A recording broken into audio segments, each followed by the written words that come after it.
अवधूत चिंतन श्री गुरुदेव दत्त श्री स्वामी समर्थ महाराज की जय। श्रोते हो नमस्कार। स्वामी कृपा या आपल्या मराठी यूट्यूब चॅनलवरती तुम्हा सर्वांचे स्वागत आहे। अध्याय 3 मध्ये आपण ऐकले की स्वामी चोळप्पा यांच्या घरी आले आणि अक्कलकोटी राज्य करीत असलेले मालोजी राजे यांना स्वामींनी दर्शन दिले।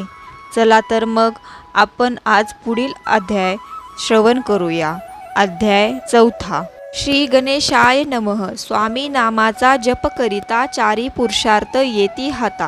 स्वामी चरित्र गाता ऐकता पुनरावृत्ती चुकेल। गत अध्यायाच्या अंती अक्कलकोटी आले यती। नृपराये दर्शन देती स्वच्छेने राहती तयापुरी। चोळप्पाचा दृढ भाव घरी राहिले स्वामी राव। हे तयाचे सत्कृत पूर्व नित्य सेवा घडे त्याते। चोळप्पाची सद्गुणी कांता तीही केवळ प्रतिव्रता। सदोत्ती तिच्या चिंता आनंद स्वामी सेवेचा। स्वामी केवळ ईश्वर मूर्ती देशोदेशी झाली ख्याती।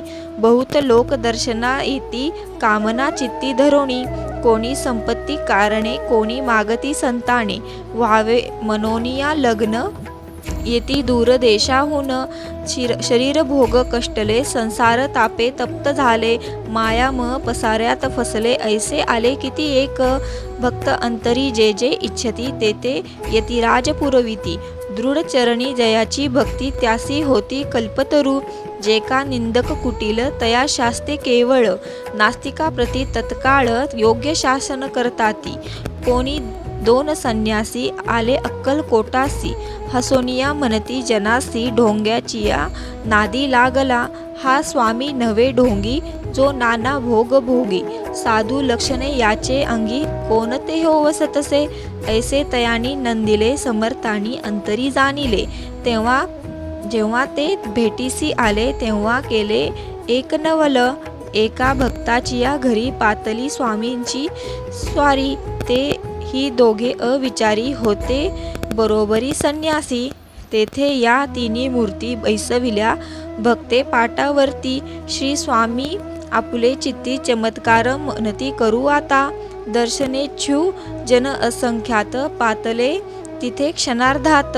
समाज दाटला बहुत एकेची गर्दी जाहली।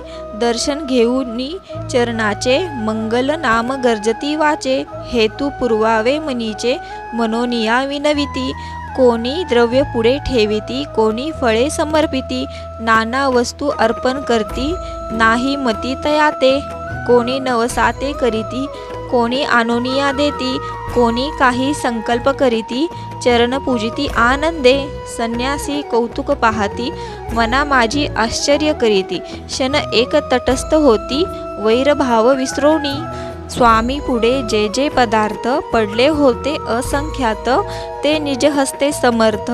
संन्याशा पुढे लोटीती मोडली जनाची गर्दी तो येऊनी सेवे करी। संन्याशा पुढल्या नाना परी वस्तू नेऊ लागले। समर्थांनी त्या दिवशी स्पर्श न केला अन्नोदकासी। सूर्य जाता असता चळासी तेथून या उठले। दोघे संन्यासी त्या दिवशी राहिले केवळ उपवासी। रात्र होता तयासी अन्नोदक वर्ज असे। जे पातले करू छळना त्याची झाली विटंबना। दंडावया कुस्तीत जना अवतरले यतिवर्य। इति श्री स्वामी समर्थ चरित्र सारामृत। नाना प्राकृत कथा समंत सदा परिसोत प्रेमळ भक्त। चतुर्थ अध्याय गोड हा शुभम भवतु। व्हिडिओ आवडत असल्यास चॅनलला सबस्क्राईब करा आणि लाईक करा। धन्यवाद।